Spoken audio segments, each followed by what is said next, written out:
Belakangan ini sedang maraknya ya pinjaman online ilegal teman-teman ya. Karena dari media sosial itu banyak iklan-iklan yang berseliweran mengenai pinjaman online ilegal. Nah, di sini di video ini dan di artikel ini gua akan membacakan ada temuan dari Otoritas Jasa Keuangan di mana seorang tarik pinjaman dari 40 aplikasi pinjaman online ilegal dalam satu hari teman-teman. Nah, untuk penjelasannya simak video berikut ini. Halo, assalamualaikum warahmatullahi wabarakatuh. Balik lagi di KP Channel seputar fintech dan pinjaman online.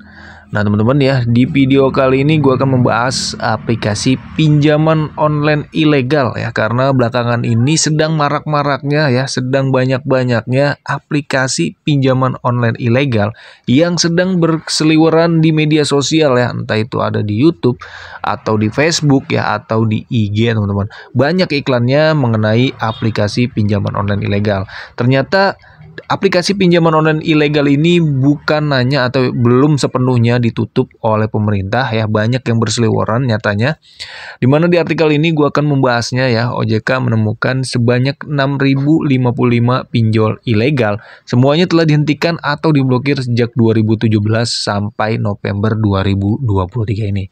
Nah, dari bisnis.com ya, Jakarta, Otoritas Jasa Keuangan menemukan adanya masyarakat yang melakukan pinjaman dari platform pinjaman online atau pinjol ilegal ya, bisa mencapai 40 aplikasi dalam satu hari.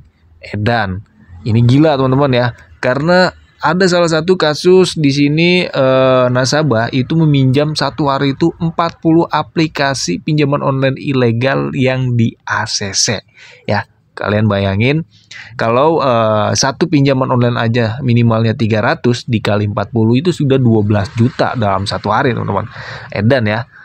Karena untuk pinjaman online ilegal sebenarnya cukup mudah ya. Kalian hanya mengupload KTP saja. Kalau kredit skor kalian bagus ya pasti bakal di ACC gitu.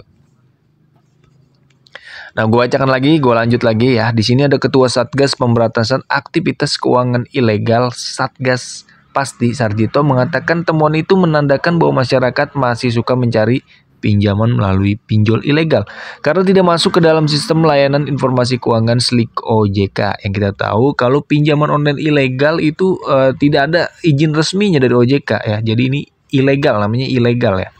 Dan faktanya membuktikan ada satu orang ya, nah bisa minjam di pinjol ilegal sampai 40 aplikasi ya. Karena mereka tidak saling berhubungan, tidak ada SLIK, tidak ada OJK checking, tidak ada juga pusdapil seperti pinjaman online yang berizin. Nah, menurut Sarjito, di sini masih menjamurnya pinjaman online ilegal di tengah masyarakat bukan hanya sekedar persoalan tingkat literasi keuangan yang rendah, melainkan juga ada faktor lain. Karena faktanya kalau dia tahu atau sepatutnya tahu bahwa tidak ada pembayaran hingga mencapai 40 aplikasi pinjaman online ilegal, itu berarti dia tidak tahu diri katanya ya.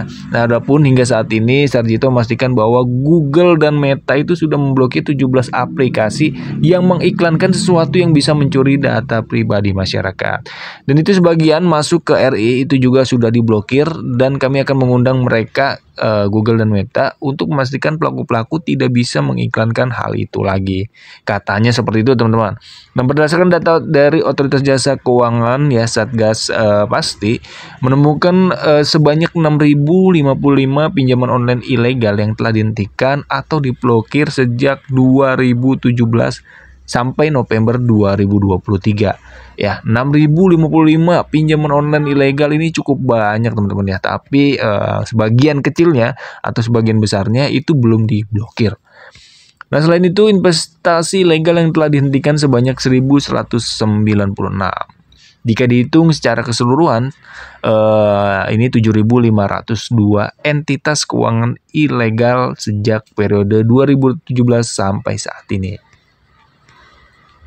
Nah, itu adalah salah satu artikel dari bisnis.com yang menyatakan bahwa ada salah satu nasabah yang telah meminjam di aplikasi pinjaman online ilegal itu 40 teman-teman ya.